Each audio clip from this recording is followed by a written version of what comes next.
여러분 안녕하십니까? 6월 2일 굿모닝 YTN 시작합니다. 코로나19 소식부터 전해드립니다. 어제 0시부터 밤 9시까지 전국에서 621명이 양성 판정을 받았습니다. 그제 같은 시간에 집계된 427명보다 194명이 많습니다. 주말과 휴일 검사 건수 감소 영향이 사라지면서 다시 확진자가 증가한 것으로 보이는데 오늘 0시 기준으로 발표될 신규 확진자는 600명대 중후반이 될 것으로 보입니다.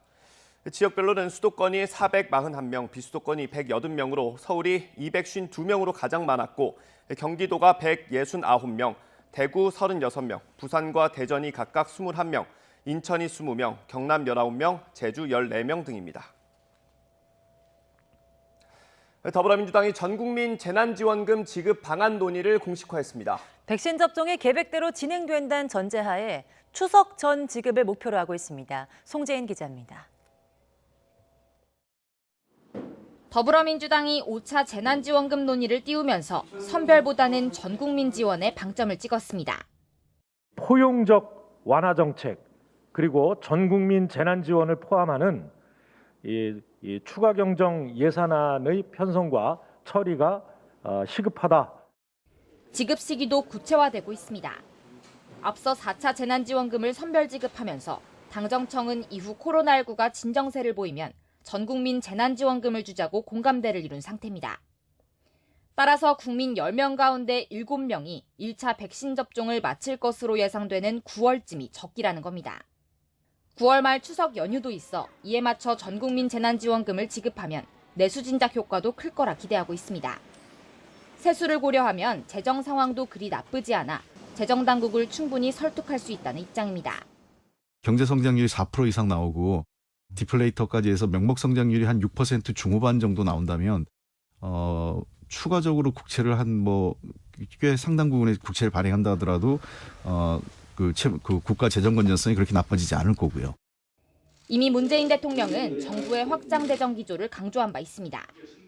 경기의 확실한 반등과 코로나 격차 해소를 위해 확장 재정 기조를 유지할 필요가 있다고 봅니다. 추가 세수를 활용한 추가적인 재정 투입 가능성을 열어두어야 하겠습니다. 여기에 여권 유력 대선 주자인 이재명 경기지사도 이번에는 반드시 전국민 재난지원금을 줘야 한다며 이슈 선점에 나섰습니다. 실질적인 서민 경기 회복을 위해 자신의 대표 정책인 지역화폐 형태로 지원하는 방안을 공식 제안했습니다. 예정대로라면 재난지원금을 위한 추경 처리 시점이 민주당 대선 경선 시기와 맞물립니다. 따라서 대선 주자들의 입김이 강하게 작용할 수밖에 없어 보입니다. YTN 송재인입니다. 네, 더불어민주당의 전국민 재난지원금 지급안에 대해서 국민의힘은 손실보상법 처리가 더 시급한 문제라고 강조했습니다. 국민의힘 강민국 원내대변인은 기자들과 만나서 500만 소상공인과 자영업자들이 코로나19 직격탄을 맞고 있다며 이들을 위한 손실보상법을 빨리 처리해야 한다고 밝혔습니다. 이어 벌써 재난지원금을 얘기하는 민주당을 이해할 수 없다면서 아직 구체적인 인도 안도 나오지 않은 만큼 허공에 떠 있는 것에 대해 불과하다고 지적했습니다. 얀센 백신의 선착순 사전 예약이 시작한 지 하루도 안 돼서 90만 명분이 마감됐습니다. 네, 접속자가 폭주에 지연되거나 일부 지역에서는 대상자 명단이 누락돼서 예약 자체가 되지 않는 경우도 있었습니다. 김다연 기자입니다. 오는 토요일 미국이 개발한 얀센 백신이 국내로 들어옵니다. 접종 대상은 30살 이상 예비군과 민방위 대원, 군 관련 종사자 371만여 명. 사전 예약이 시작되고 16시간 만에 80만 명분에 대한 예약이 마감되자 방역당국은 10만 명분에 대한 추가 접수까지 했습니다. 젊은 층을 중심으로 예약 열기가 뜨거웠습니다. 젊은 층들이 맞을 수 있는 기회가 적었고 저희 팀 사람들도 좀 저희랑 연배가 비슷하신 분들은 다 같이 예약을 했습니다. 특히 예약자들은 장점 가운데 하나로 한 번만 접종하면 끝이라는 점을 꼽았습니다. 얀센 백신은 한 번만 맞으면 끝나니까 일단은 거기에 오는 편의성 측면도 있고요. 빠른 일상 회복에 대한 기대감과 백신 인센티브도 한몫했습니다. 백신을 맞는 게 이제 좀 숙제처럼 느껴지는 이제 상황이고 또 직장이나 이런 데에서도 이제 출장이나 이동이 아무래도 좀 자유로워진다는 점 큰 이유인 것 같고요. 그러나 예약 사이트 접속이 폭주하면서 불만도 적지 않았습니다. 휴대전화로 예약하는데 인증 오류가 계속 났다거나 한때 7만 명에 가까운 대기자가 발생했다는 예약 후기가 온라인 커뮤니티와 SNS를 타고 퍼지기도 했습니다. 서울 영등포구 등 일부 지역에서는 대상자 명단이 누락돼 예약 자체가 되지 않는 경우도 생겼습니다. 지자체는 신원 정보를 확인하고 민방위 대원 명단을 취합하는 과정에서 모두 오류가 발생한 것으로 보인다고 설명했습니다. 금일 24시에 접종 대상자를 시스템에 업로드하는 과정에서 일부 대원의 등록 정보에 공백이 있어 오류가 발생했던 것으로 파악됩니다. 아스트라제네카 백신은 자녀분 경쟁이 치열합니다. 앱에 자녀 물량이 0으로 떠도 혹시나 하는 마음에 위탁 의료기관에 문의하는 경우도 많습니다.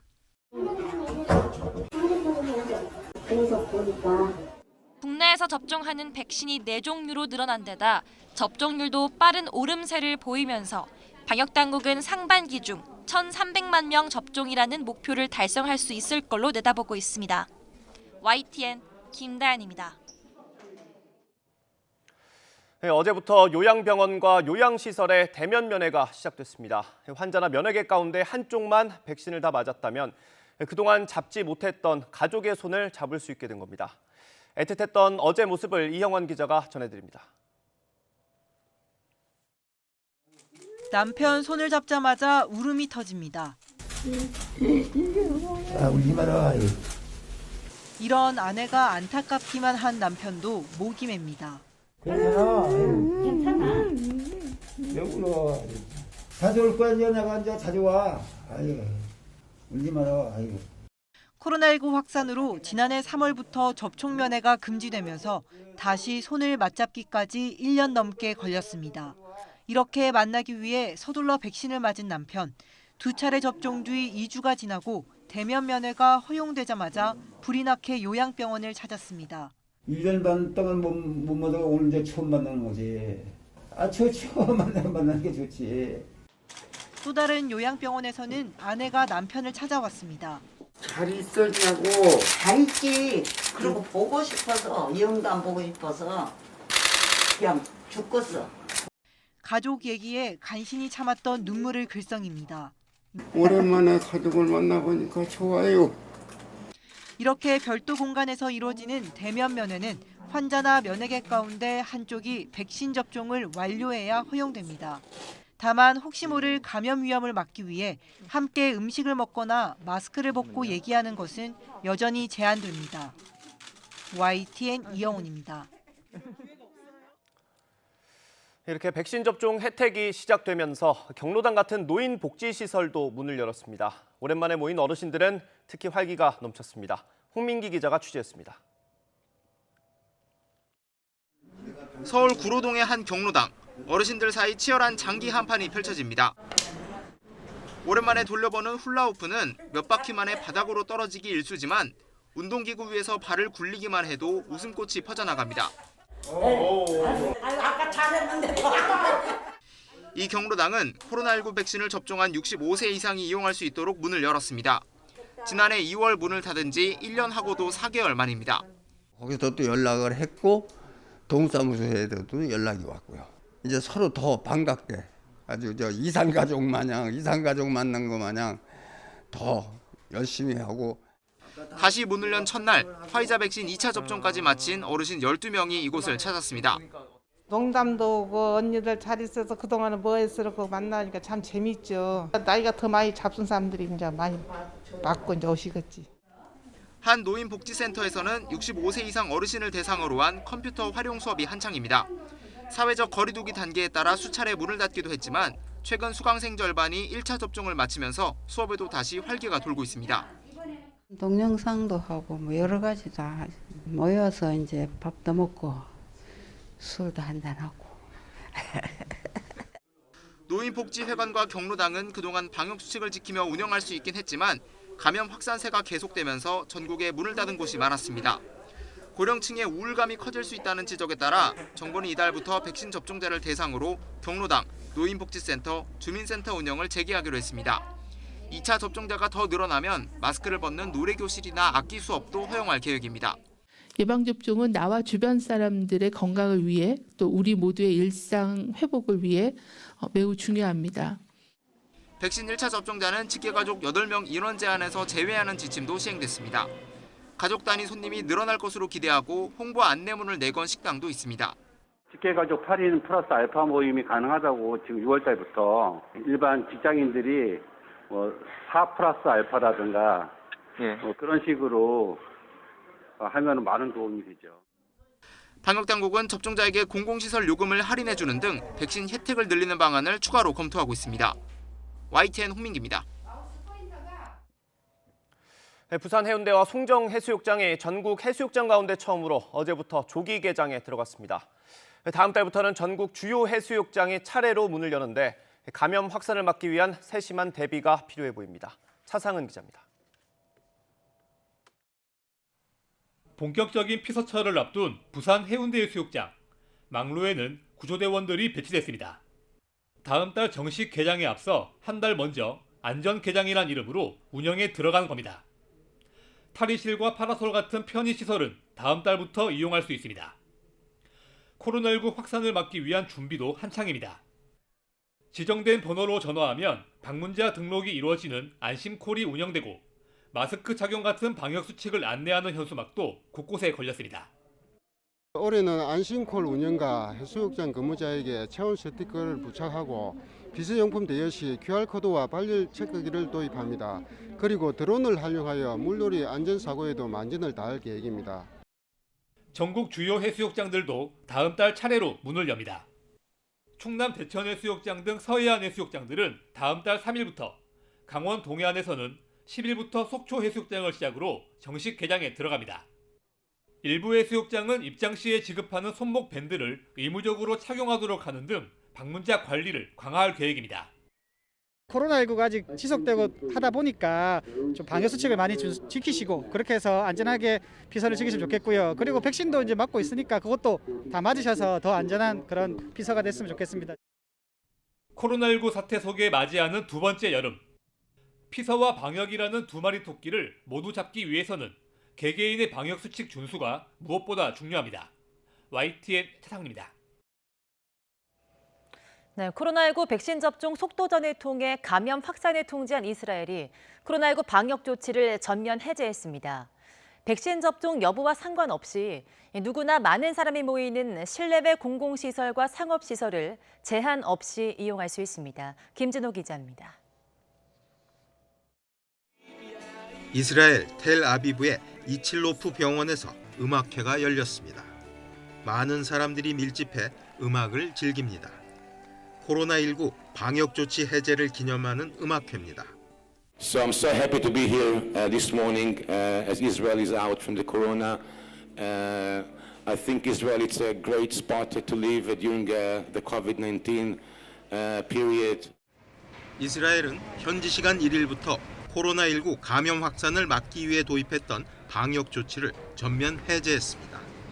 백신 접종자와 미접종자 구분을 위해 도입했던 면역 증명서인 그린패스 제도는 사실상 폐지됐습니다. Now we are opening all the activity in Israel and no more green pass. 다만 이스라엘 보건당국은 실내에서의 마스크 착용 의무와 변이 바이러스 유입을 차단하기 위한 출입국 제한은 당분간 유지하기로 했습니다. 이스라엘은 코로나19 대유행 초기 대응 부실로 누적 감염자가 83만 9천여 명으로 전체 인구 930만 명의 9%에 달하고 사망자도 6,412명이나 나왔습니다. 그러나 조기에 화이자 바이오엔테크의 백신을 대규모로 확보하고 신속하게 접종을 진행하면서 상황을 반전시켰습니다. We are stepping out of the corona. Corona is no longer an epidemic here in Israel. Can be a sporadic disease. 현재 전체 인구의 55% 이상인 513만여 명이 2차 접종까지 마쳤습니다. 빠른 접종의 성과로 3차 유행이 절정이던 1월 중순 한때 10,000명 선을 넘었던 이스라엘의 신규 확진자 수는 최근 30명 내외까지 줄었습니다. YTN 김진호입니다. 「 네, 김진호입니다. 」 네, 」 네, 」 네, 」 네, 」 네, 」 네, 」 네, 」 네, 」 네, 」 네, 」 네, 」 네, 」 네, 「 네, 」 네, 」 네, 네, 세계보건기구 WHO가 현지 시간 1일 중국 제약사 시노백이 개발한 코로나19 백신의 긴급 사용을 승인했습니다. 중국산 코로나19 백신 가운데 WHO의 승인을 받은 것은 지난달 시노팜에 이어서 이번이 두 번째입니다. WHO는 시노백 백신을 18세 이상 성인에게 사용하고 1차와 2차 접종 간격을 2주에서 4주로 할 것을 권고했습니다. 네, 코로나19 대유행으로 등교 중단이 계속되면서 시력 악화 현상까지 나타나 우려를 낳고 있습니다. 월스트리트 저널은 미국 의학협회 저널 안과학을 인용해서 6세에서 8세 어린이 근시 비율이 코로나19 이전과 비교해서 3배 급증했다고 보도했습니다. 이 같은 현상의 원인은 등교가 중단되면서 화상 원격 수업이 늘어났고 아이들이 바깥보다는 집에 머무는 시간이 많아지면서 컴퓨터나 모바일 기기를 접하는 시간 역시 증가했기 때문으로 분석됩니다. 네, BTS가 이번 신곡 버터로 또 한 번 미국 빌보드 메인 싱글 차트 핫100 1위에 올랐습니다. BTS는 핫100 1위로 데뷔한 곡만 벌써 3곡을 보유하게 됐는데 역대 5손가락 안에 꼽히는 기록입니다. 김혜연 기자의 보도입니다. 마지막 1위 할 것 같아요. 하겠습니다. 1위. 해내겠습니까? 네, 해내겠습니다. 신곡을 발표하면서 자신감을 보여줬던 BTS. 결국 이번에도 빌보드 정상에 올랐습니다. 지난해 8월 다이너마이트로 처음 빌보드 핫100 1위에 오른 데 이어 이번이 4번째 1위입니다. 버터는 발표하자마자 빌보드 1위로 데뷔한 이른바 핫샷 54번째 곡이 됐습니다. BTS는 1위 데뷔 노래를 3곡이나 보유하게 됐는데 이런 기록을 지닌 가수는 아리아나 그란데, 드레이크, 저스틴 비버, 그리고 테일러 스위프트가 전부입니다. BTS는 1위를 두고 올리비아 로드리고와 치열하게 경쟁했습니다. 지난 1월 핫100 1위로 데뷔한 신인 가수 올리비아 로드리고는 무려 8주 동안 1위를 지켜낸 괴물 신예로 통합니다. 이번에도 신곡 구포유를 발표하자마자 핫100 1위에 올랐지만 BTS 버터의 등장에 뒤로 밀려났습니다. 빌보드 핫100 순위는 음원 판매량과 라디오 방송, 스트리밍, 유튜브 조회수 등을 종합해 점수로 집계해 결정합니다. 버터는 스트리밍에서는 올리비아에 한참 뒤졌지만 디지털 음원 판매량이 압도적이었습니다. 그만큼 팬덤이 늘었고 또 팬이 아니더라도 이제 이 음악 또 방탄소년단의 새로운 움직임을 기다리는 사람이 늘었다는 뜻으로 분석할 수 있을 것 같아요. 또 기네스 기록에 오를 정도로 폭발적인 유튜브 조회수를 기록한 것도 한몫했습니다. 버터 발매 전부터 미국 유명 DJ들이 SNS를 통해 홍보에 나선 이후 라디오 방송에서도 선전했습니다. 다이너마이트보다 빠른 기록을 쌓으며 빌보드 첫 주 1위를 달성한 버터. 장기 흥행 노래로 자리매김할지도 관심입니다. YTN 김혜은입니다. 문재인 대통령이 오늘 청와대에서 4대 그룹 총수와 오찬 간담회를 합니다. 지난 한미 정상회담에서 미국의 44조 원 투자 계획을 발표한 기업인들을 격려하고 후속 조치를 논의하는 자리인데 이재용 삼성전자 부회장의 사면 얘기가 오갈지도 관심입니다. 나연수 기자의 보도입니다. 문재인 대통령이 4대 그룹 총수들을 청와대로 초청했습니다. 최태원 SK그룹 회장, 정의선 현대자동차그룹 회장, 구광모 LG그룹 회장과 함께 삼성전자에서는 부속 수감 중인 이재용 부회장을 대신해 김기남 부회장이 참석하는 것으로 전해졌습니다. 문 대통령이 4대 그룹 총수와 별도의 오찬 회동을 하는 건 취임 후 처음입니다. 지난 한미 정상회담 당시 44조 원에 달하는 미국 내 투자로 한미 경제동맹을 견인한 대기업들을 독려하고 후속 조치를 논의하기 위한 자리로 보입니다. I understand the executives of those companies here. Would you please stand up?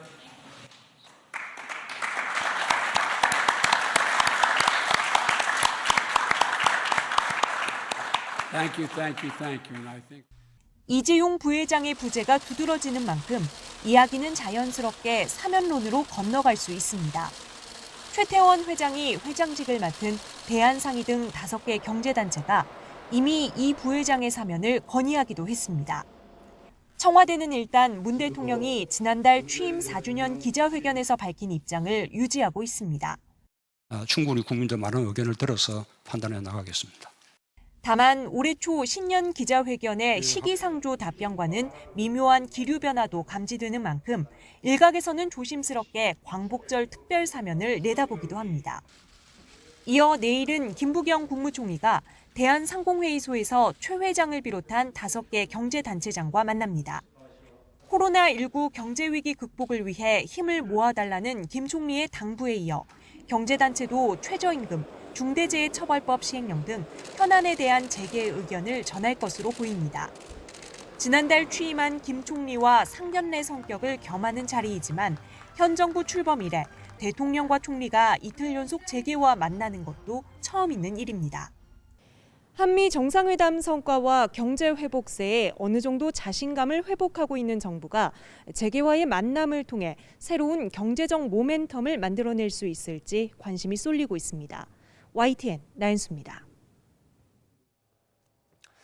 더불어민주당 송영길 대표가 오늘 취임 한 달을 맞아서 민심경청 대국민 보고대회를 진행하면서 조국 사태와 관련해 입장을 표명할 예정입니다. 더불어민주당은 오늘 오전 10시 반 국회 당대표실에서 송 대표가 민심경청 대국민 보고를 하고 기자들과 질의응답을 주고받을 예정이라고 밝혔습니다. 이 자리에서는 최근 출간된 조국 전 장관의 회고록으로 인한 당내 갈등 상황과 조국 사태에 대한 입장 표명도 있을 것으로 보입니다. 정부가 LH 사태 등을 포함한 부동산 투기 관련 조사와 수사의 중간 결과를 오늘 발표합니다. 김부겸 국무총리는 오늘 오후 3시 정부 서울청사에서 관계부처 합동 브리핑을 열고 부동산 투기와 관련한 중간 결과를 발표할 예정입니다. 정부는 지난 3월 참여연대의 폭로로 LH 직원들의 부동산 투기 의혹이 불거진 이후 정부 합동 특별수사본부를 꾸려서 이 사안을 수사해왔으며 경찰과 각 지자체도 자체 조사를 벌여왔습니다. 김호수 신임 검찰총장이 오늘 박범계 장관을 만납니다. 이 자리에서 이르면 이번 주에 단행될 검찰 정기 인사와 관련한 논의도 이뤄질 것으로 보입니다. 이런 가운데 검찰 고위 간부들의 용퇴가 이어지고 있습니다. 이른바 기수 파괴 인사 예고에 대한 항의성 거취 표명으로도 해석됩니다. 우철희 기자의 보도입니다. 검사장급 이상 검찰 고위 간부들의 승진 전보 원칙과 기준을 논의한 지난주 검찰 인사위원회 심의 결과엔 탄력적인 인사가 거론됐습니다. 고검장을 검사장으로 강등하는 기수 파괴 가능성으로 해석되면서 대상자들의 줄사표로 이어졌습니다. 지난달 28일 조상철 서울고검장을 시작으로 오인서 수원고검장과 배성범 법무연수원장 등 고검장급의 사의 표명이 잇따랐습니다. 고흥 인천지검장도 일선 지검장 가운데 처음으로 용퇴 의사를 밝히기도 했습니다. 떠나면서 남긴 글에는 검찰개혁에 대한 반감도 담겼습니다. 배성범 법무연수원장은 최근 검찰 조직 개편안을 두고 전문 역량 강화에 어긋난다면서 검찰총장이나 법무부 장관이 개별 사건의 수사 개시를 승인하는 것 또한 정치적 중립과 수사 자율성, 독립성을 손상시킬 수 있다고 작심 비판했습니다. 또 서울중앙지검장 재직 시절 조국 전 법무부 장관 가족 수사 등을 맡았다가 좌천성 인사를 당했다는 평가 때문인 듯 주어진 사건에 최선을 다했다는 이유로 인사 등의 불이익을 받는 일은 없어야 한다는 말도 남겼습니다. 오인서 수원고검장도 교각 사루하는 요소는 없는지 살피고 또 살펴주길 바란다고 비판의 목소리를 보탰습니다. 검찰 고위 간부들의 줄사표에 박범계 법무부 장관은 말을 아꼈습니다. 제가 뭐라고 거기에 대해서 언급하는 건 적절하지 않은 것 같습니다. 다만 박범계 장관이 직접 인사적체 문제를 공론화한 뒤 고위 간부들의 용퇴가 이어지면서 그만큼 인사폭은 넓어졌습니다. 택시기사 폭행 논란으로 사의를 표명한 이용구 법무부 차관 자리까지 포함해 고검장, 검사장급에서만 12자리가 비는 상황입니다. 무엇보다 예고된 기수 파괴가 어느 정도나 반영될지 이성윤 서울중앙지검장 교체 여부와 거취 등이 관전 포인트로 꼽힙니다. 김호수 신임 검찰총장은 취임 이튿날 박범계 법무부 장관과 첫 공식 회동 일정을 잡았습니다. 취임 인사 차원이라는 설명이지만 검찰 인사와 관련한 의견 교환도 이뤄질 것으로 보여 이번 주 후반엔 검찰 인사가 단행될 전망입니다. YTN 우철입니다.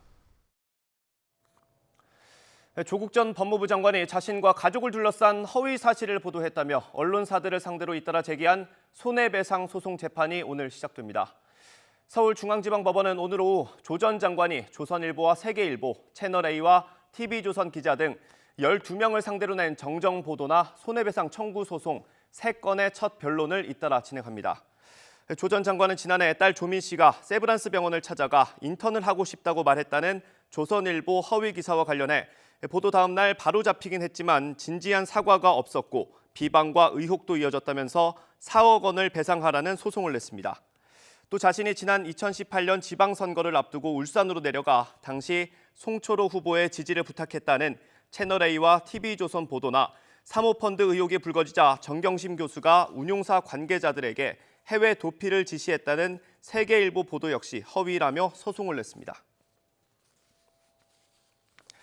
해직 교사의 특혜 채용 의혹으로 고위공직자 범죄수사처의 수사를 받는 조희연 서울시 교육감 측이 공수처 수사의 부당함을 공개적으로 지적하기로 했습니다.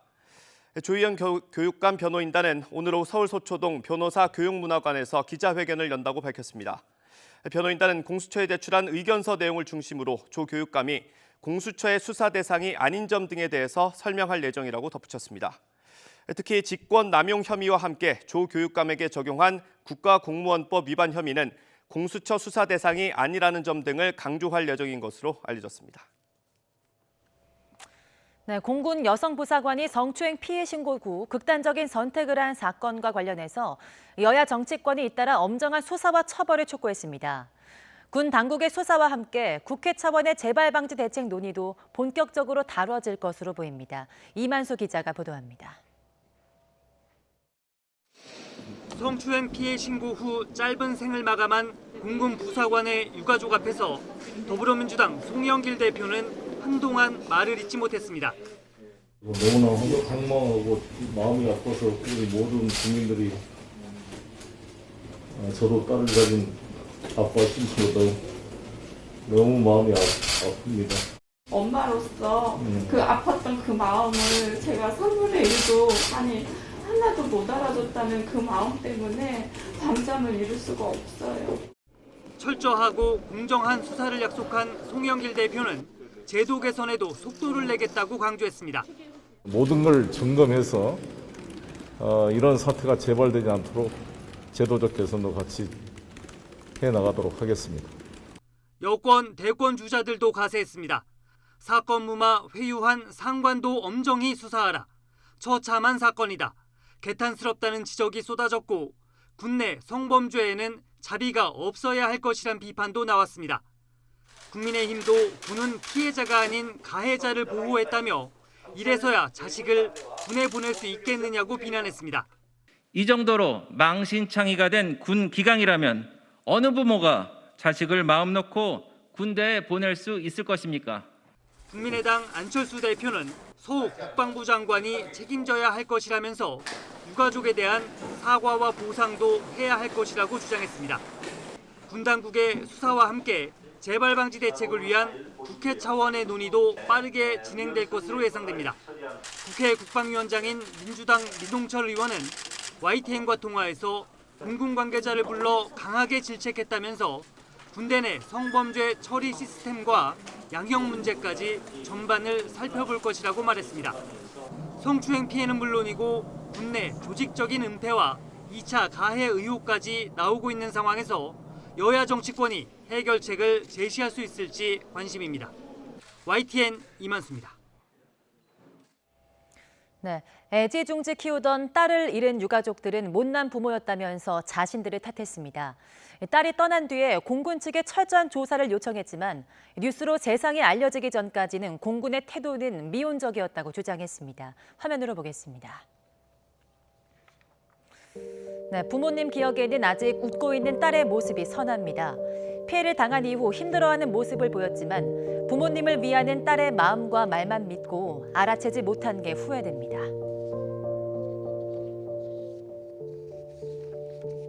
저 안심시키려고 엄마 근데 난 자살은 안 할 거야.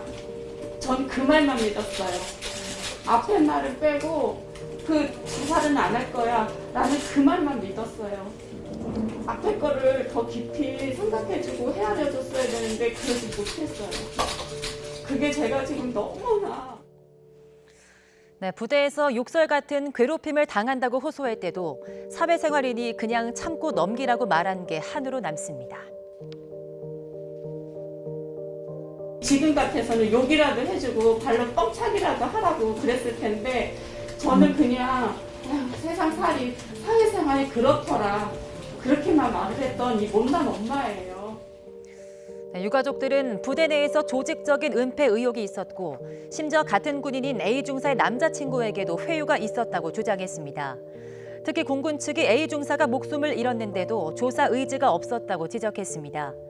결국 안타까운 일이 뉴스로 알려진 뒤에야 움직이기 시작했다는 겁니다. 처음에 이제 유족분들께서 공군 법무 측 차원에 좀 해달라는 요청했는데 거절당하셨다고 했고. 근데 지금 이제 뉴스에 터지고 나니까 이제 와서 공군 본부 측에서 뭐 하겠다라고 얘기를 하시는 거 저희는 못 믿겠다는 거예요. 네, 변호인 측은 A 중사가 짧은 생을 마감하기 직전에 동영상을 찍어 놓을 정도로 억울해했다고 언급하기도 했습니다. 억울한 죽음을 밝혀달란 청와대 국민청원에는 지금까지 27만 명이 넘게 참여했습니다. 네, 두 번째 TV토론회에서 맞붙은 국민의힘 당대표 후보 5명은 각종 현안을 두고 난타전을 벌였습니다. 야권 통합 방안과 당 쇄신 문제 등을 놓고 치열한 공방이 벌어졌는데요. 주요 장면 함께 보겠습니다.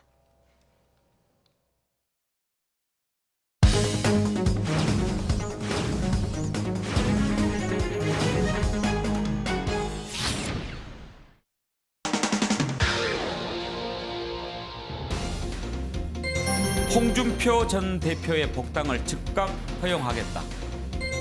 이명박, 박근혜 전 대통령 사면을 요청할 것이다. 다시 한번 탄핵 사태에 대해서 대국민 사과를 하겠다. 문재인 대통령도 국정농단에 대해서 대국민께 사과를 해야 된다. 그런 입장입니다. 김종인 전 비대위원장을 다시 모셔오겠다. 도움은 받되 지금 당장 모셔온다 안 온다를 의견 내는 것은 적절하지 않다.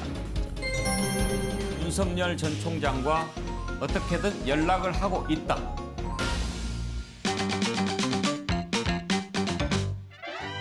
이준석 후보가 당대표가 되면 안철수 후보와 합당이 어려워지겠다라고 온천하가 안다. 이렇게 이해해도 될까요? 그걸 그렇게 이해하는 거는 정말 이해력이 부족한 것이고요. 저는 몇 번에 걸쳐서 국민의당과의 합당 문제는 저는 안철수 대표의 대선 주자로서의 가치를 이해하기 때문에 정말 저는 진지하게 임할 것이다라고. 그 과정에서 20대 남자의 분노를 극단적인 페미니즘과 연결하시지 않았습니까? 예, 알겠습니다. 제가 나경원 후보보다 여성에서도 지지율이 높다는 여론조사가 많다는 것을 상기해 드리고요.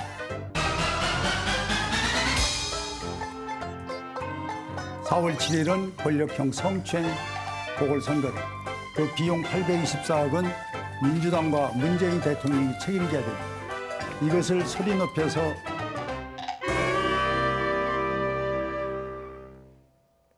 네, 야권 유력 대선 주자인 윤석열 전 검찰총장이 국민의힘 의원들과 잇따라 접촉하면서 보폭을 넓히고 있습니다. 네, 윤 전 총장은 지난달 22일 국민의힘 유상범 의원과의 통화에서 자신의 행보에 대해서 제3지대는 아니다, 신당 창당은 하지 않는다고 말한 것으로 전해졌습니다. 또 윤 전 총장은 지난달 25일 국민의힘 윤희숙 의원을 만나서 같이 정치하자고 제안하고 이튿날에는 부친의 고향인 충남 공주가 지역구인 정진석 의원을 만나 장모와 관련된 의혹을 적극 해명한 것으로 확인됐습니다. 특히 장모가 사기 피해를 본 적은 있어도 피해를 준 적은 없다며 약점 잡힐 게 있다면 정치를 시작하지도 않았을 것이라고 말한 것으로 알려졌습니다.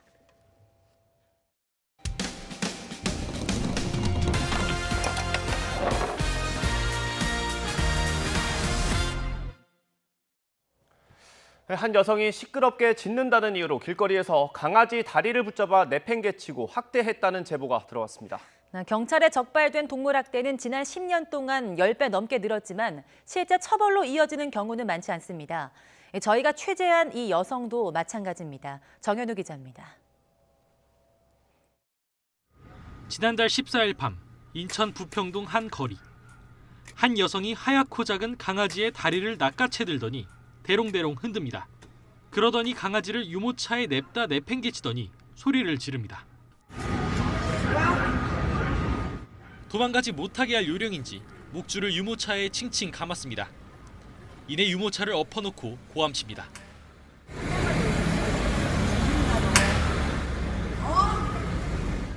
이 여성은 술집에서 나와 강아지를 때리기 시작한 것으로 전해졌습니다. 주변에 있던 사람들은 당시 상황을 동영상으로 찍었지만 미처 범죄라 생각하지 못했습니다. 손바닥으로 엉덩이 쪽을 가격을 한 거죠. 세게 쳤습니다.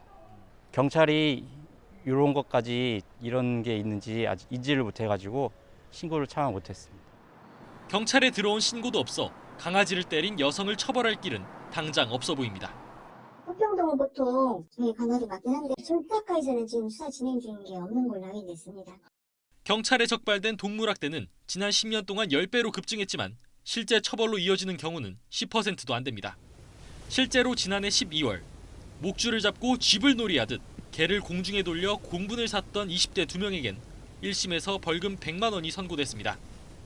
동물보호 단체들은 법원 판결과 양형이 동물권 인식 수준을 따라가지 못한다고 비판합니다.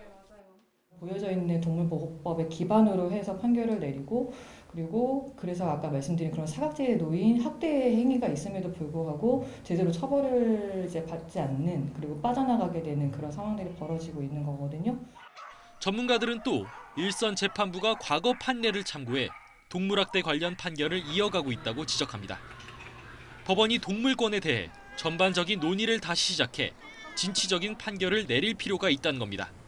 반려동물들의 학대를 하는 것은 결국 사람에 대한 학대와 동등한 정도의 학대라고 보시는 시각이 있는 거잖아요. 반려동물 인구는 1,500만 명을 넘어섰지만 인식 개선보단 동물학대만 늘고 있습니다. YTN 정현우입니다.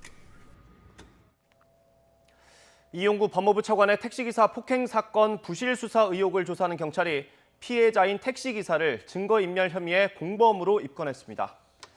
서울경찰청 청문수사 합동진상조사단은 최근 택시기사 A씨를 증거인멸에 가담한 혐의로 입건했습니다. A씨는 이 차관이 자신을 폭행한 것과 관련해 합의금을 건네받은 뒤 폭행 영상을 지웠고 경찰 조사에서는 영상이 없다고 진술했습니다. 지난달 31일 A씨를 소환 조사한 경찰은 이 차관에게는 증거인멸 교사 혐의를 적용할 수 있을지 여부 등을 검토하고 있습니다.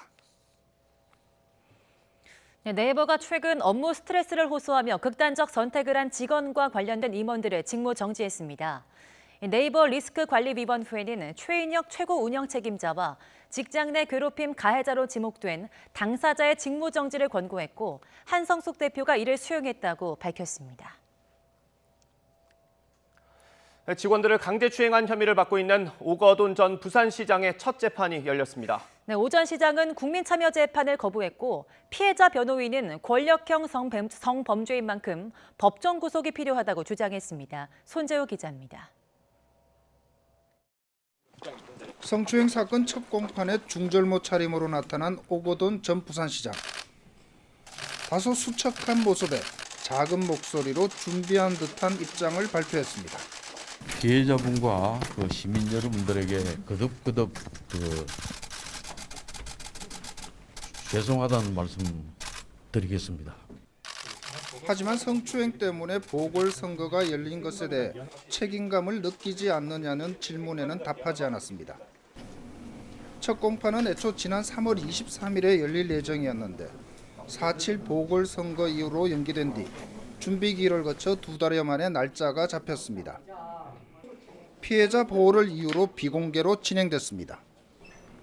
오 전 시장은 국민 참여 재판을 원하는지 재판부가 묻자 원하지 않는다고 답했습니다. 피해자 측 변호인은 법정에서 이번 사건이 권력형 성범죄인 만큼 오 전 시장의 법정 구속이 필요하다고 강조했습니다. 오 전 시장은 지난 2018년 11월 부산시 직원 A씨를 강제 추행하고 12월에 또다시 추행하려다 미수에 그친 혐의를 받고 있습니다. 또 지난해 4월에는 시장 집무실에서 또 다른 직원 B씨를 추행하고 외상 후 스트레스 장애를 입힌 혐의도 받고 있습니다.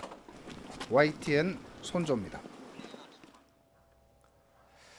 성착취물을 만들고 유포한 혐의로 재판을 받아온 박사방 운영자 조주빈이 항소심에서 징역 42년을 선고받았습니다. 1심보단 형이 줄었지만 2심에서도 범죄 집단 조직죄가 인정됐습니다. 김경수 기자입니다.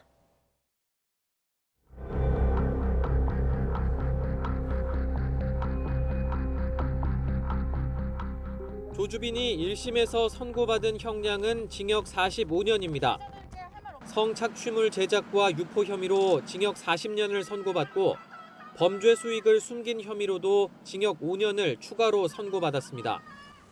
두 혐의를 합쳐서 심리해온 항소심 재판부의 판단도 1심과 크게 다르지 않았습니다.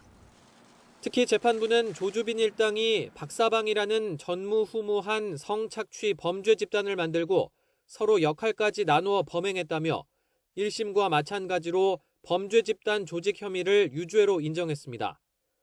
또 다수에게 돌이킬 수 없는 피해를 입혔다며 모방범죄 예방 차원에서도 엄벌이 불가피하다고 지적했습니다. 다만 재판 과정에서 추가로 일부 피해자들과 합의했다는 점 등을 고려한다며 1심보다 3년이 적은 징역 42년을 선고했습니다. 조주빈과 함께 기소된 공범 5명도 2명의 형량이 일부 줄어든 것 외에는 대부분 1심 선고가 그대로 유지됐습니다. 항소심 선고 뒤 조주빈의 아버지는 조주빈의 자필 사과문을 언론에 공개했습니다. 조주빈은 죄를 뉘우치고 반성하고 있다며 과거가 부끄럽다고 썼습니다. 염치 없지만 모두가 행복하기를 기도하겠습니다. 모든 분께 정말 미안합니다. 박사라는 가면 뒤에 숨어 한없이 비행했던 제 과거가 너무나 부끄럽습니다. 하지만 피해자를 지원하는 시민단체는 범죄단체 조직죄를 인정한 건 다행이지만 감형 부분은 아쉽다고 평가했습니다. 재판부는 가해자들이 피해자와 사회에 미친 악영향에만 주목할 것이 아니라 그들이 행한 범죄가 여성폭력임을 명백히 하며 최소한 감형만은 없어야 했다. 항소심 선고 이후 일주일 안에 상고하지 않으면 형이 최종 확정되는데 조주빈 측 변호인은 상고 여부를 논의해보겠다고 밝혔습니다. 조주빈은 피해자 3명을 협박해 음란물을 받아낸 혐의로 최근 추가 기소돼 오는 22일 첫 재판을 앞두고 있습니다. 만약 유죄가 인정될 경우 조주빈의 최종 형량은 더 늘어날 수 있습니다. YTN 김경수입니다.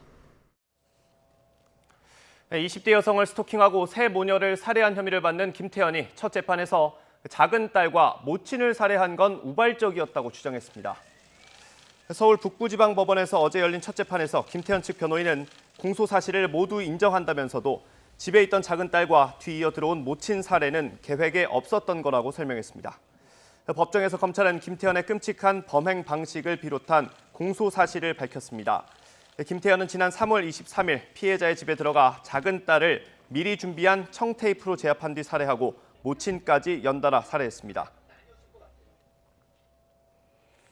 네, 주택 임대 사업자들이 정부와 여당의 등록 임대주택 제도 폐지 방침에 반발해서 헌법재판소에 집단 탄원서를 제출했습니다.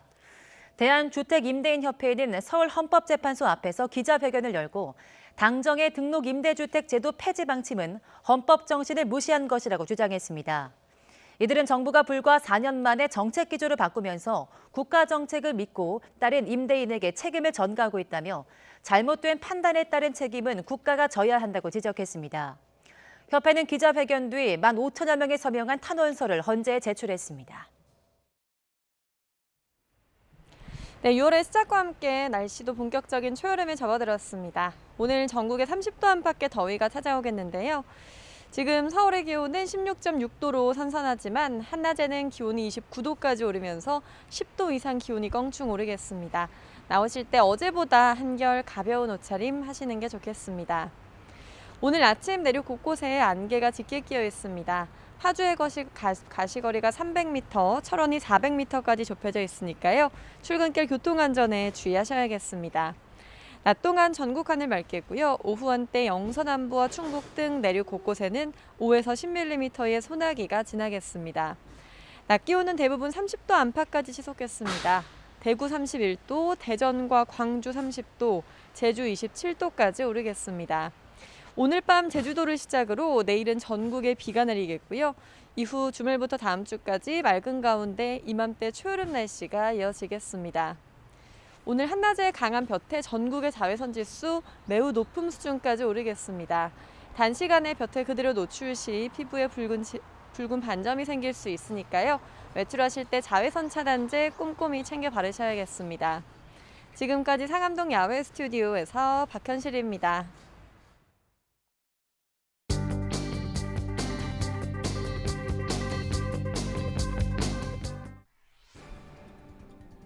얀센 백신 17시간 만에 90만 명 예약.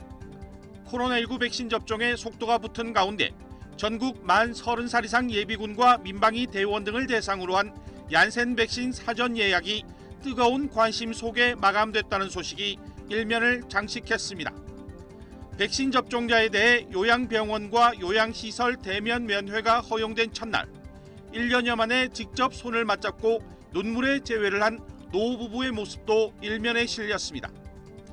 경향신문은 51주 연속 상승 곡선을 그리고 있는 서울 아파트값과 증가율이 32년 9개월 만에 최대치를 기록한 지난달 수출 실적 등 경제 관련 소식을 나란히 일면에 다뤘습니다. 미국에서 구입한 총기 부품을 위장 수입한 뒤 실제 사격이 가능한 총으로 제조해 판매한 일당이 경찰에 붙잡혔고 특정 프로그램을 사용해야만 접속이 가능한 이른바 다크웹에서 마약을 사고 팔거나 투약한 일당 500여 명이 검거됐다는 소식입니다. 상관에게 성추행을 당한 공군 여 부사관의 극단적 선택과 군의 부실 대응에 이은 뒷북 수사 착수에 대한 비판이 확산하고 있습니다. 코로나19로 하늘길이 막혀 1년 넘게 힘겨운 사투를 벌이고 있는 항공업계가 이번에는 고용유지 지원금 종료를 앞두고 불안감이 커지고 있다는 소식입니다. 조간브리핑 김현우입니다. 어젯밤 9시까지 신규 확진자는 621명으로 오늘 발표될 숫자는 600명대 중후반이 될 전망입니다. 삼성화재 본사에서도 집단 감염이 발생해서 사옥 일부가 폐쇄됐습니다. 얀센 백신 사전 예약이 하루도 안 돼 마감됐습니다. 모더나 백신이 첫 도착한 것을 비롯해서 백신 도입도 속속 이루어지고 있습니다. 송영길 민주당 대표가 오늘 조국 전 장관 회고록으로 인한 당내 갈등과 관련해 입장을 표명할 예정입니다. 공군 여성 부사관이 사망하기 전 군이 조직적으로 회유를 시도했다는 의혹이 제기됐습니다. 국방부가 직접 수사에 착수했습니다.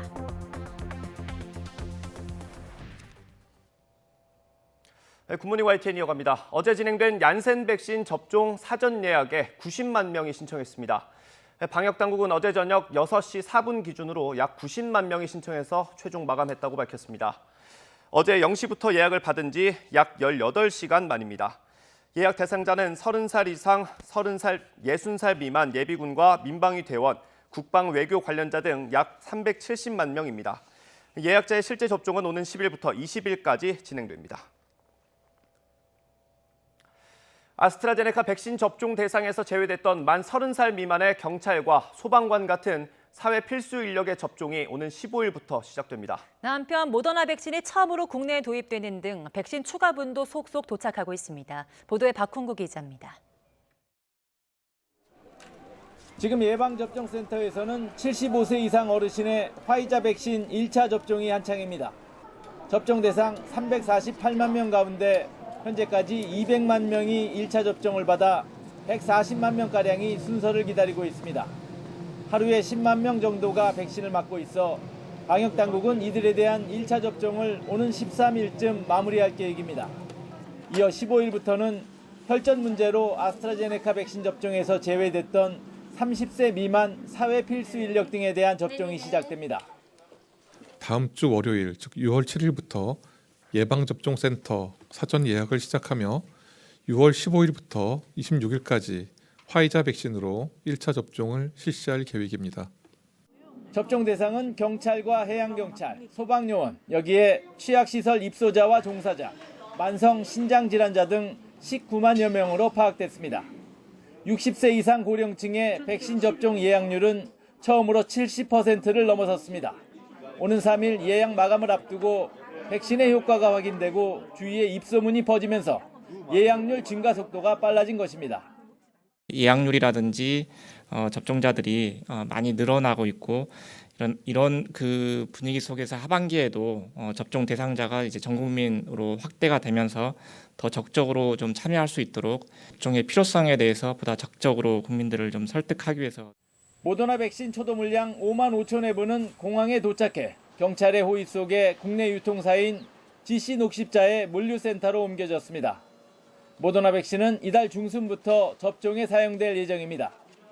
아스트라제네카 백신 87만 9천 회분도 안동 공장에서 출하돼 전국의 위탁 의료기관으로 배송을 앞두고 있고 화이자 백신은 오늘 새벽 65만 회분이 추가 도입됐습니다. YTN 박홍구입니다.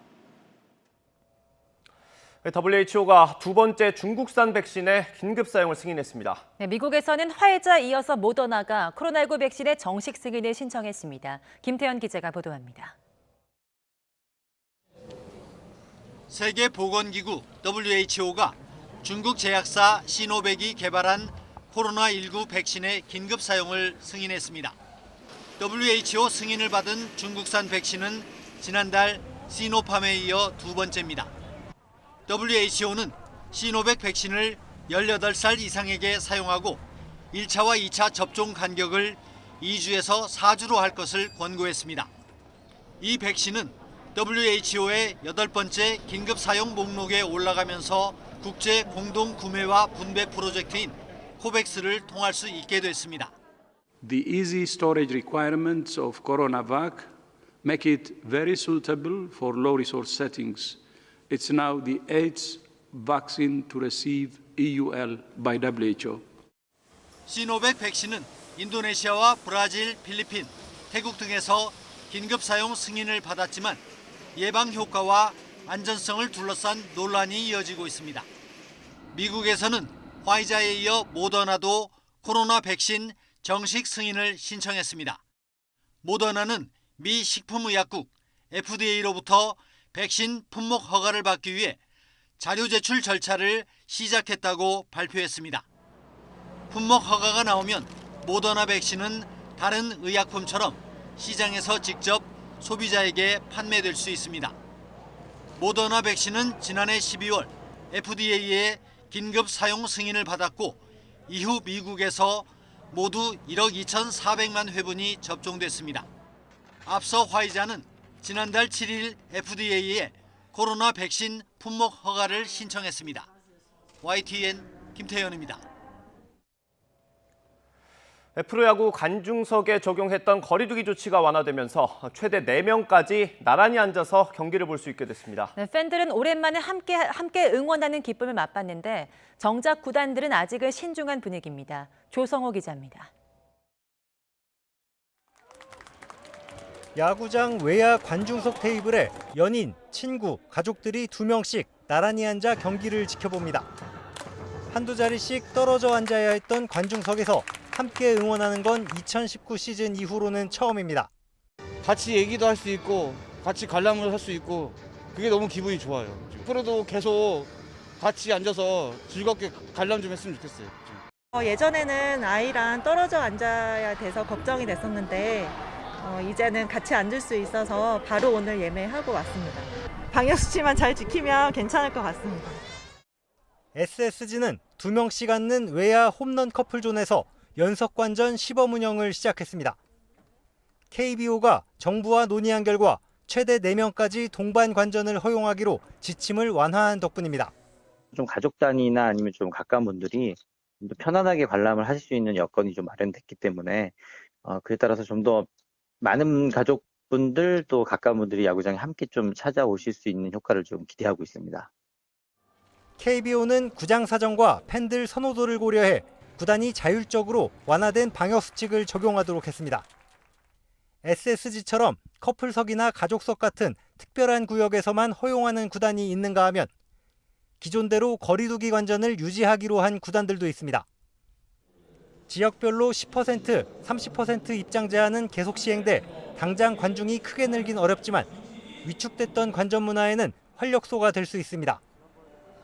여기에 다음 달부터 백신 접종자에 대한 인센티브가 검토되는 상황.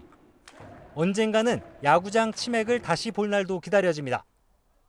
백신 접종이 속도를 내면서 코로나 극복에 대한 기대가 커지는 가운데 야구장에서도 조금씩 일상을 되찾으려는 노력이 시작되고 있습니다.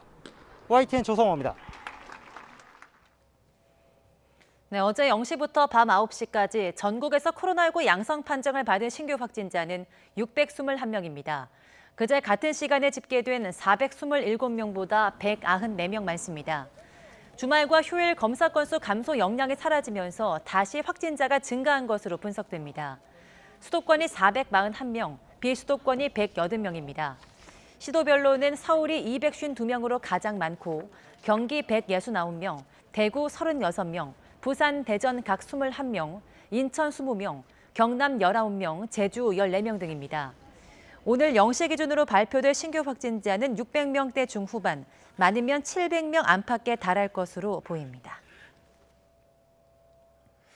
서울 서초구에 있는 삼성화재 본사에서 코로나19 집단 감염이 발생해서 고층부가 폐쇄됐습니다.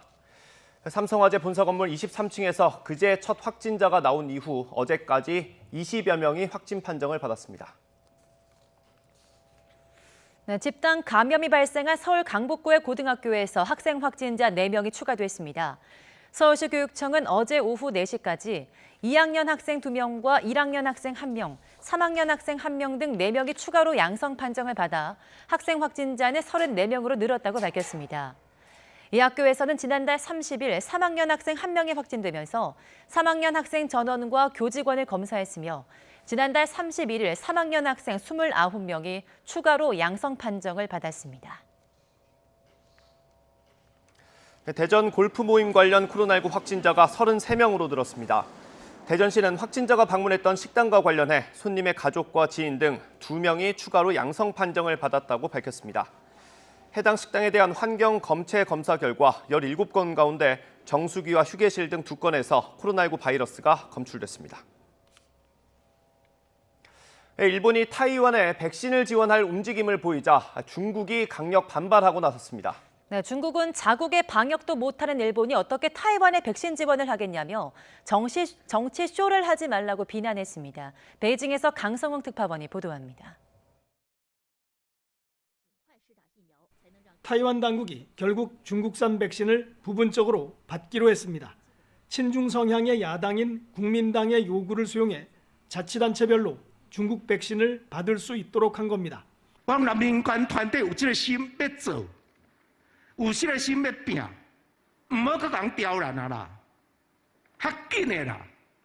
반중 성향의 타이완 당국은 그러나 중국산 백신의 최종 사용 허가는 아직 내주지 않고 있습니다. 백신 지원을 계기로 한 중국의 영향력 확대를 여전히 경계하고 있는 겁니다. 이런 상황에서 일본이 나서 타이완에 백신 제공을 검토하고 있습니다. 일본이 확보해놓고 접종을 보류한 아스트라제네카 백신의 일부를 타이완에 주겠다는 겁니다. 중국은 자국의 감염 상황도 불안한 일본이 중국 내정에까지 간섭하고 있다면서 반발했습니다. 坚决反对借疫情搞政治作秀，甚至干涉中国内政。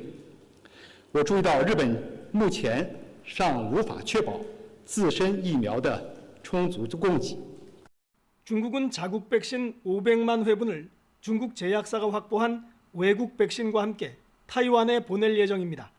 모두 타이완 국민당 조직을 통해 건너가게 됩니다. 타이완 국민당과 중국 공산당이 힘을 합치는 이른바 백신의 국공합작인 셈입니다.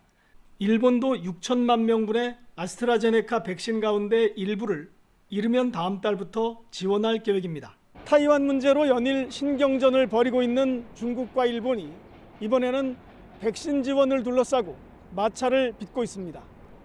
베이징에서 YTN 강성웅입니다.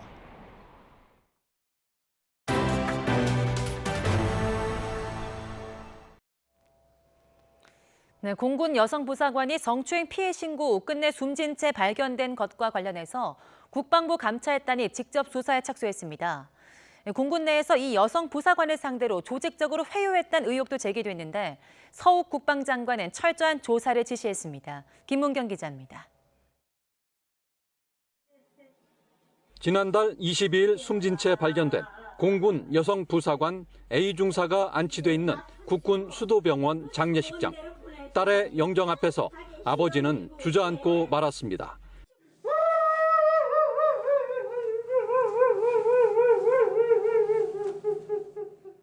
충남 서산 공군부대에 근무하던 A 중사는 지난 3월 초 선임 B 중사로부터 강제 추행을 당한 뒤 2달여간 청원 휴가를 갔다 끝내 숨진 채 발견됐습니다.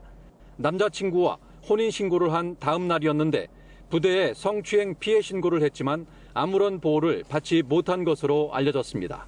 이 과정에서 부대 내 상관의 합의 종용이나 조직적 회유, 사건 은폐 의혹 등도 불거졌습니다. 유가족은 국민청원 게시판에 글을 올려 피해자가 더 힘들고 괴로워야만 하는 현실이 참담하다며 딸의 억울한 죽음을 밝혀달라고 호소했습니다. 충분한 배려를 받아야 돼 마땅한데도 불구하고 오히려 따가운 시선을 받고 어떠한 배려도 받지 못했다고 파악하고 있습니다. 서욱 국방부 장관은 사안의 엄중함을 고려해 합동 수사팀을 만들어 성추행 사건은 물론 제기된 모든 의혹을 철저히 수사할 것을 지시했습니다. 사건 은폐 등 추가적인 2차 피해에 대해서도 군 검경 합동 수사팀을 구성해 신속하고 철저히 조사하도록 지시하셨습니다. 이에 따라 공군 주도로 실시하던 수사를 국방부 검찰단으로 이관하는 등 모든 의혹에 대해 강도 높은 조사에 돌입했습니다. 시민단체도 성추행 가해자와 2차 가해자를 엄정 처벌해달라는 탄원서를 제출하며 진상규명을 촉구했습니다. 공군은 참모차장을 총괄로 진실규명에 최선을 다하겠다고 밝혔지만 피해자 사망 전 조직적 회유 의혹까지 불거지며 파문이 커지고 있습니다. YTN 김문경입니다. 네, 김부겸 국무총리가 국방부 장관을 질책하고 관련 사안을 철저하게 조사하라고 지시했습니다. 김 총리는 서욱 국방부 장관에게 전화를 걸고 공군 중사 사망 사건에 대한 군의 대응을 강하게 질책하고 군 조직에서 이런 일이 발생했다는 건 용납할 수 없다고 강조했습니다. 네, 국민의힘은 공군 부사관의 죽음에 애도를 표하면서 단호히 책임을 묻고 재발 방지 대책을 세우라고 촉구했습니다. 국민의힘 배준영 대변인은 있어서는 안 될 일이 또 발생했다며 피해자에게 더 끔찍한 악몽은 조직적 은폐와 회유, 압박 등 가해자 중심에서 비롯된 2차 가해였을 거라고 지적했습니다. 네, 이번 사건은 여러 방지책에도 군내 성폭력 사건이 재발했다는 점에서 충격적입니다. 군내 성범죄 사건 중 실형을 받는 경우는 10%로 이런 솜방망이 처벌이 군내 성폭력 사건의 재발을 부른 게 아니냐는 지적이 나오고 있습니다. 보도에 이승윤 기자입니다. 지난 2014년 성추행에 시달리던 여군 장교가 스스로 목숨을 끊었는데 군 법원은 가해자로 지목된 상관에게 집행유예를 선고했습니다. 지난해 3월 같은 부대 장교를 성추행한 부사관 4명도 집행유예로 풀려났습니다. 그러니까 아직 결과가 나오질 않았기 때문에 좀 지켜봐달라는 말씀을 드립니다. 네. 군내 성폭력 사건에 대한 이런 솜방망이 처벌은 이번만이 아닙니다. 2015년부터 지난해 6월 말까지 군사법원에서 다룬 성범죄 재판 1,700여 건 가운데 실형 선고는 단 10%에 불과했습니다. 같은 기간 민간인들이 성범죄로 1심 재판에서 실형을 선고받은 비율보다 15%포인트 낮았습니다. 게다가 군은 2014년에 군내 성범죄 발생이 급증하자 무관용 원칙을 천명했고 여러 차례 후속 대책을 내놓은 데 이어 묵인, 방조, 은폐, 비호 행위를 강력 처벌한다는 성폭력 근절 종합 대책도 내놨습니다. 유족들은 무마와 은폐, 합의 종용에 피해자 보호 조치도 없었다며 문제를 제기한 상태. 앞으로 군 검경의 합동 조사도 중요하지만 피해자 보호 매뉴얼이 제대로 작동했는지 솜방망이 처벌이 군내 성폭력의 재발을 부른 건 아닌지 점검과 개선이 절실합니다. 특히 성추행이 발생했을 당시 군내에 코로나19 사태로 회식 금지령이 내려졌는데도 5명 이상이 모여 버젓이 방역수칙을 위반한 것으로 드러난 만큼 해이해진 군 기강을 바로잡는 문제도 군 대책에 포함돼야 할 것으로 보입니다. YTN 이승윤입니다. 민주당의 송영길 대표가 오늘 취임 한 달을 맞아서 기자회견을 엽니다. 지난달 25일부터 진행한 민심경청 프로젝트의 결과 보고입니다. 관심은 역시 이른바 조국 사태에 대해서 어떤 얘기를 꺼낼지입니다. 송 대표는 취임 이후 특히 청년층과 접촉면을 늘렸는데 때마다 뼈아픈 쓴소리를 들었습니다. 최순실 정유라 사건에는 모두가 한 목소리로 목소리를 높여서 최선을 다해 비난했고 또 비판했습니다.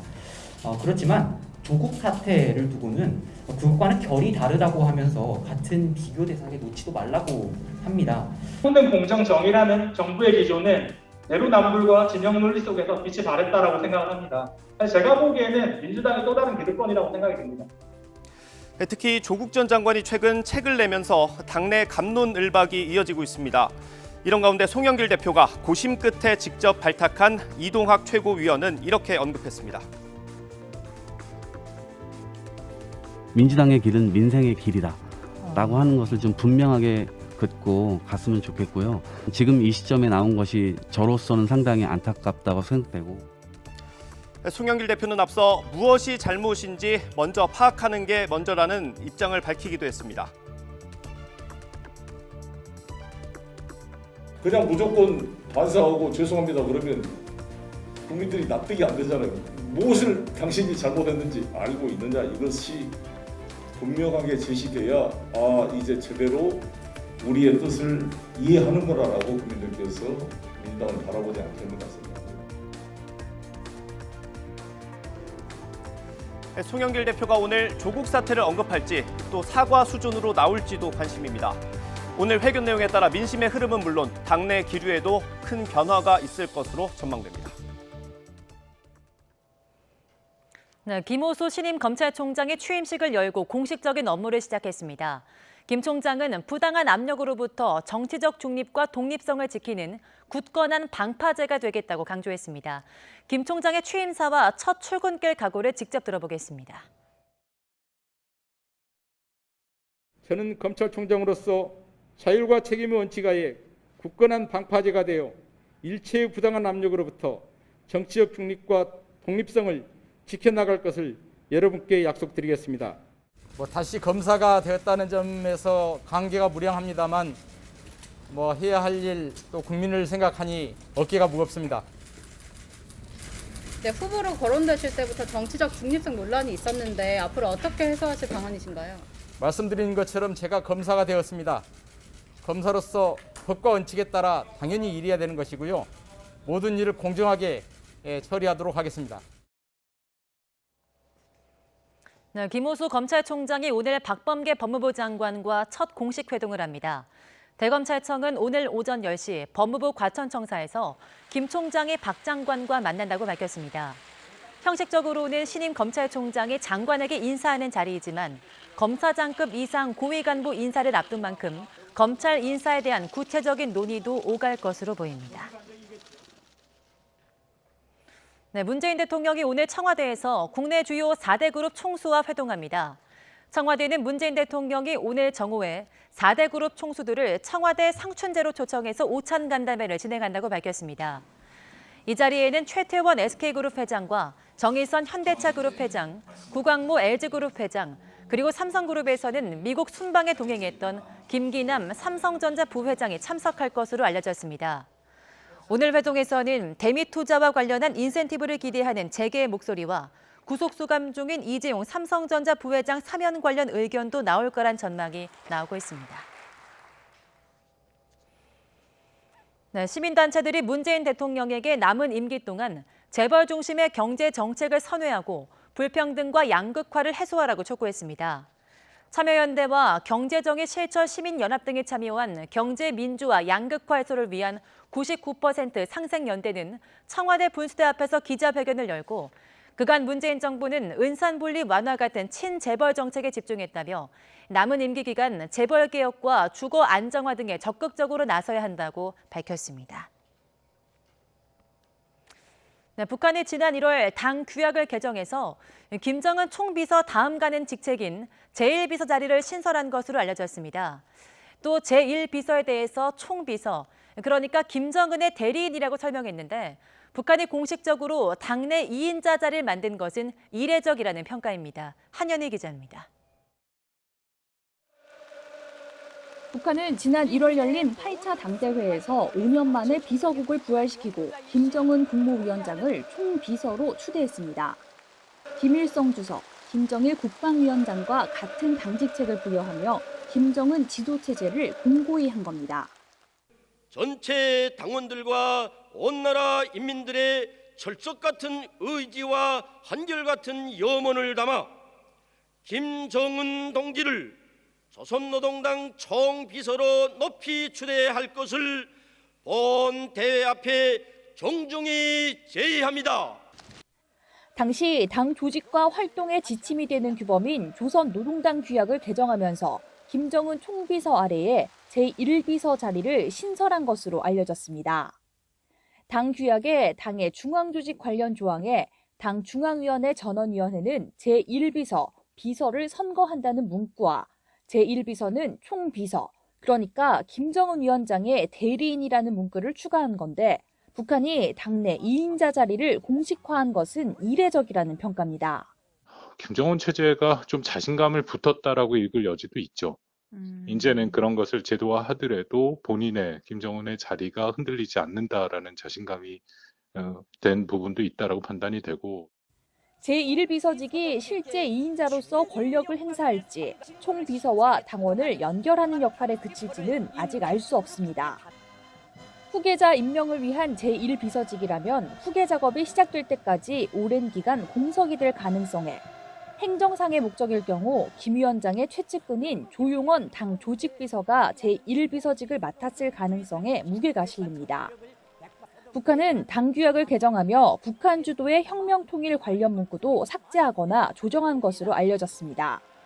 이 때문에 북한이 적화 통일에 대한 의지를 사실상 내려놓은 것 아니냐는 관측이 나왔습니다.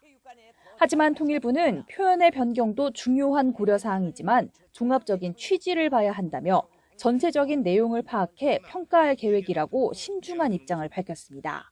YTN 한현입니다. 네, 대전의 한 여자고등학교에 재직 중인 30대 교사가 인터넷상에서 부적절한 성적 발언을 해온 사실이 드러나 논란이 일고 있습니다. 전교조는 해당 교사가 온라인에서 돈을 받고 강의를 판매하거나 대학 입시 지도도 해봤다며 특별감사를 요구했습니다. 이상곤 기자입니다. 대전의 한 여고 국어교사가 인터넷상에 올라온 질문에 남긴 답변입니다. C컵이니 뭘 입어도 남친 입이 벌어질 듯. 나를 진짜 주고 싶었다. 근데 내가 이상해 보일까봐 말을 못하겠어. 여성의 몸매 사이즈가 괜찮냐는 질문에는 상상했더니 너무 좋았다고 답했습니다. 논란이 일자 해당 교사는 병가를 냈습니다. 과거에 한 일이긴 하지만 선생님으로서 부적절한 표현을 한 것 같고요. 교장 처분, 성인지 감수성을 높이는 교육, 그리고 정보통신 윤리 교육을 강화해서 해당 교사는 또 인터넷상에서 학생들에게 돈을 받고 강의를 팔거나 대학 입시 지도를 해온 것으로 파악됐습니다. 이에 대해 해당 교사는 지난해 다른 학교에서 근무할 당시 학교장으로부터 겸직 허가를 받아 문제가 없다는 입장을 보인 것으로 전해졌습니다. 하지만 겸직 허가를 해준 학교 측은 돈을 받고 동영상 강의를 파는 영업행위는 허가해준 적이 없다고 밝혔습니다. 겸직 시 받는 보수는 블로그 포스트 내 광고 클릭 건당 수입과 그리고 질문 해결 건당 수입으로 겸직 허가를 받았습니다.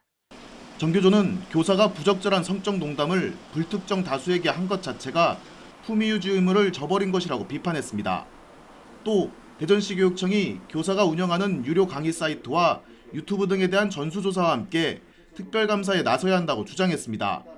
겸직 허가의 기준을 이 시대적 흐름에 맞게 세부적인 정비가 좀 필요하다고 보고요. 그 결정 과정에서 직무 관련성보다는 공교육에 미치는 영향에 초점을 둬야 된다 이렇게 생각합니다. 대전시 교육청은 사실관계 확인에 나섰고 조사 결과에 따라 감사 여부를 결정하겠다고 밝혔습니다. YTN 이상곤입니다. 술을 마시고 운전을 하다가 추돌 사고를 낸 혐의를 받는 걸그룹 애프터스쿨 출신 배우 리지가 검찰에 송치됐습니다. 서울 강남경찰서는 지난달 27일 리지로 알려진 29살 박수영 씨를 도로교통법상 음주운전 혐의로 검찰에 넘겼다고 밝혔습니다. 박 씨는 지난달 18일 밤 10시 10분쯤 서울 청담동 영동대교 남단 교차로 인근에서 음주운전 중에 앞서가던 택시를 들이받은 혐의를 받고 있습니다. 네이버가 최근 업무 스트레스를 호소하며 극단적 선택을 한 직원과 관련된 임원들을 직무 정지했습니다. 네이버 리스크관리위원회는 최인혁 최고 운영 책임자와 직장 내 괴롭힘 가해자로 지목된 당사자의 직무정지를 권고했고 한성숙 대표가 이를 수용했습니다. 네이버 직원 A씨는 지난달 25일 성남시 분당구 소재 자택 근처에서 숨진 채로 발견됐습니다. 현장에서는 A씨가 남긴 것으로 추정되는 메모가 발견됐는데 평소 업무상 스트레스를 받았다는 내용 등이 적혀 있는 것으로 알려졌습니다. 경찰은 직장 동료들을 상대로 평소 A씨가 직장 내 괴롭힘에 시달렸는지를 조사하고 있습니다. 환경미화원의 신고로 발견된 고 손정민 씨의 친구 휴대전화를 경찰이 조사했지만 조작된 점이나 사용 흔적 등 특이점을 찾지 못했습니다. 서울경찰청은 우선 두 사람이 마지막으로 함께 목격된 4월 25일 새벽 3시 37분쯤 A씨가 어머니 휴대전화로 전화를 건 이후로는 휴대전화를 사용한 흔적이 없었다고 설명했습니다. 또 당일 아침 7시 2분쯤 휴대전화가 꺼지기 전까지 휴대전화에 깔린 건강관리 앱에도 고행수 등 움직임 기록이 없었다고 밝혔습니다. 정부가 부동산 시장과의 전면전을 이어가고 있는데도 좀처럼 시장이 안정되지는 않는 분위기입니다. 네, 이사 대책 이후로도 전국의 주택값은 가파르게 오르고 있는데요. 결국 정부의 공식 통계 기준으로도 수도권 평균 주택값이 5억 원을 넘어섰습니다. 보도에 조태영 기자입니다. 서울 강남 한복판에 있는 한 아파트 단지입니다. 오세훈 시장 당선 뒤 재건축에 대한 기대감이 커지면서 주변 집값도 들썩이는 분위기입니다.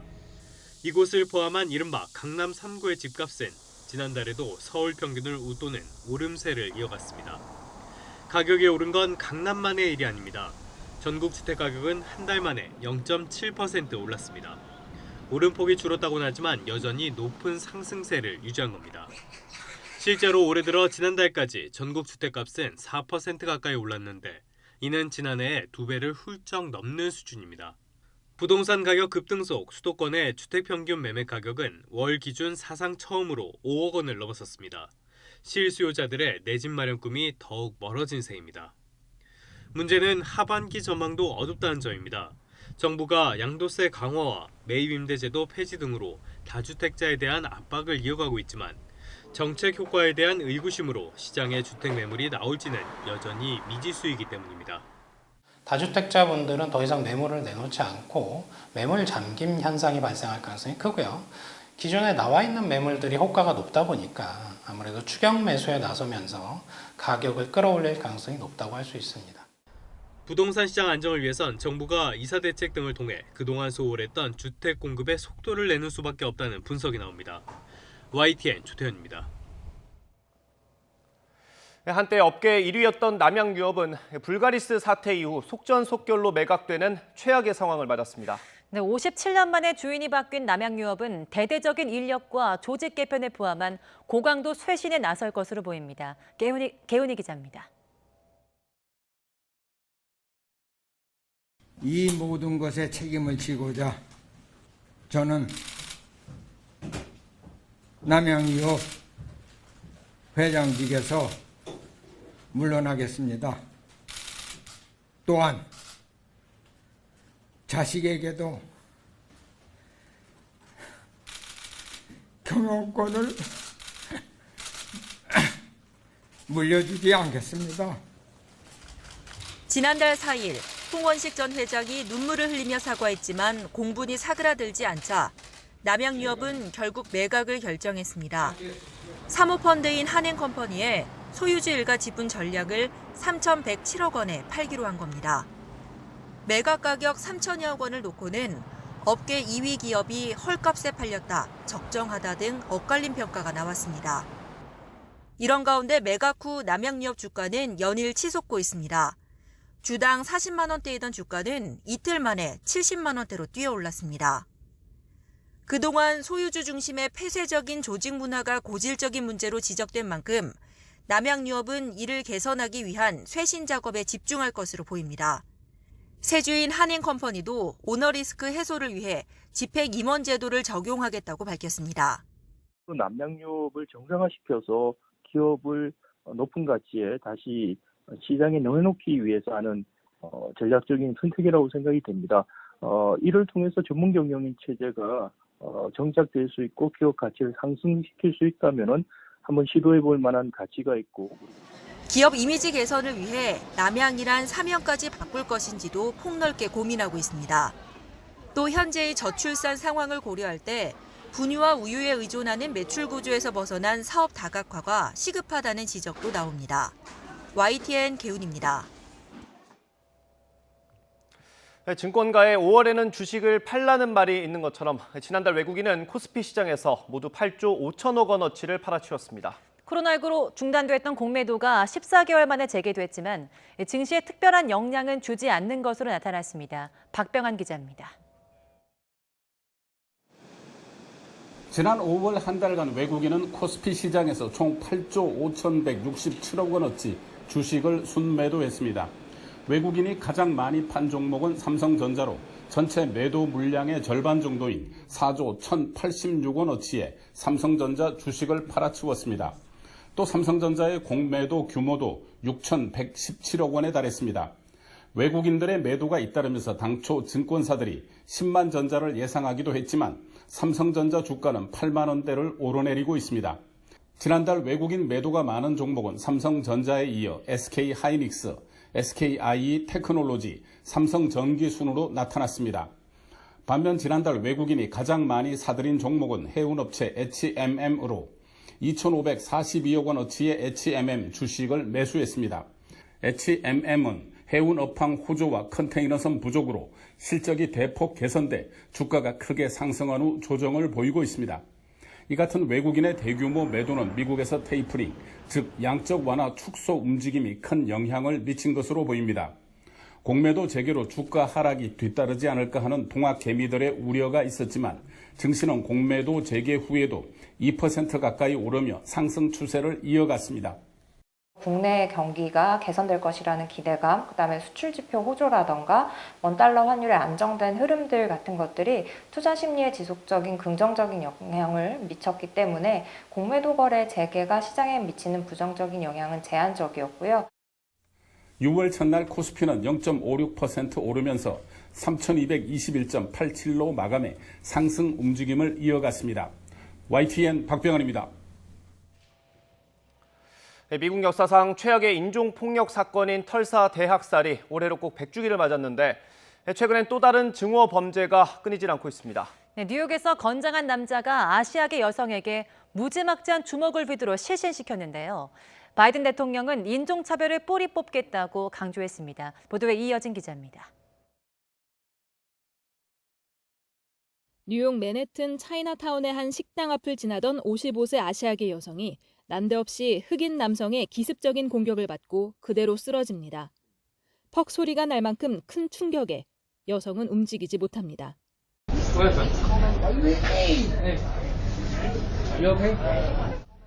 대만 출신으로 뉴욕주 하원 의원인 위린 리우는 해당 장면이 담긴 CCTV 영상을 트위터에 공개하면서 경찰이 범인을 잡아 증오 범죄 가능성에 대해 조사 중이라고 밝혔습니다. 위린 리우는 매우 충격적이라며 왜 아시아계를 같은 사람으로 보지 않는지 이해할 수 없다고 울분을 터뜨렸습니다. 공교롭게도 같은 날 조 바이든 대통령은 털사 인종대학살 100주기를 맞아 공식 추모 성명을 발표하며 인종차별 근절을 다짐했습니다. 털사 대학살은 1921년 5월 31일부터 이틀간 오클라호마주 털사시 그린우드에서 백인 폭도들이 흑인 300명을 무참히 살해한 사건입니다. 그린우드는 당시 블랙 월스트리트로 불릴 만큼 미국에서 가장 부유한 흑인 동네였지만 이 사건으로 10,000명 가까이 집을 잃는 등 폐허가 됐습니다. 바이든 대통령은 털사 학살 100주기 추모의 날을 선포하고 미국 전역에 퍼져 있는 인종차별을 뿌리 뽑기 위해 헌신해 줄 것을 국민에 당부했습니다. 바이든 대통령은 또 메모리얼 데이를 맞아 참전 미군 용사들이 목숨 바쳐 싸운 민주주의가 전 세계에서 위태로워지고 있다며 민주주의를 반드시 수호해야 한다고 강조했습니다. Democracy itself is in peril, here at home and around the world. What we do now,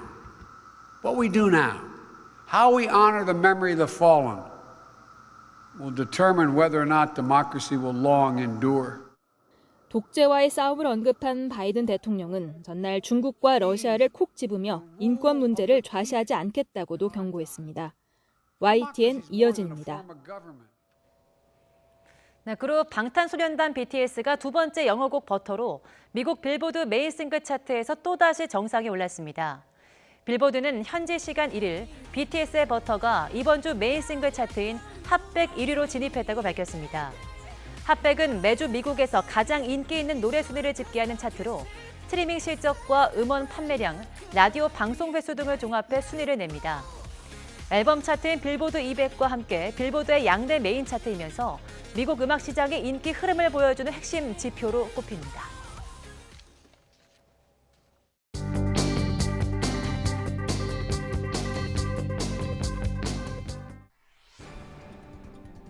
얀센 백신 17시간 만에 90만 명 예약.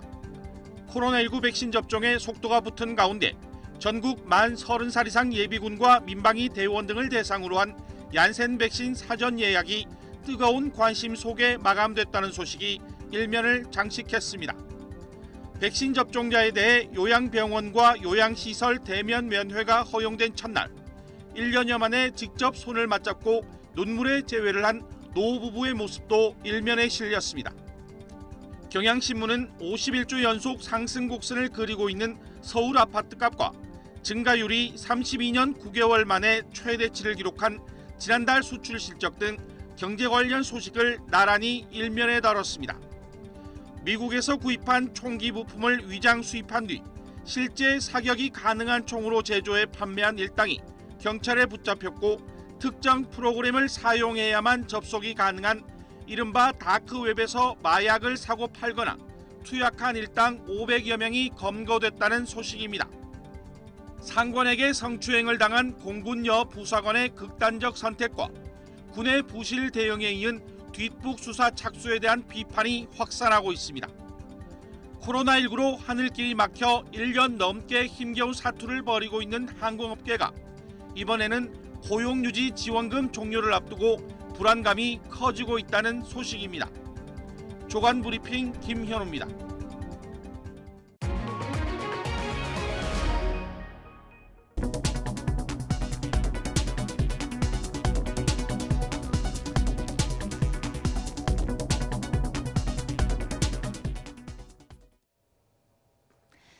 오늘은 어제보다 더 더워집니다. 계절의 시계가 한 달 이상을 앞서가면서 때이른 더위가 기승을 부리겠는데요.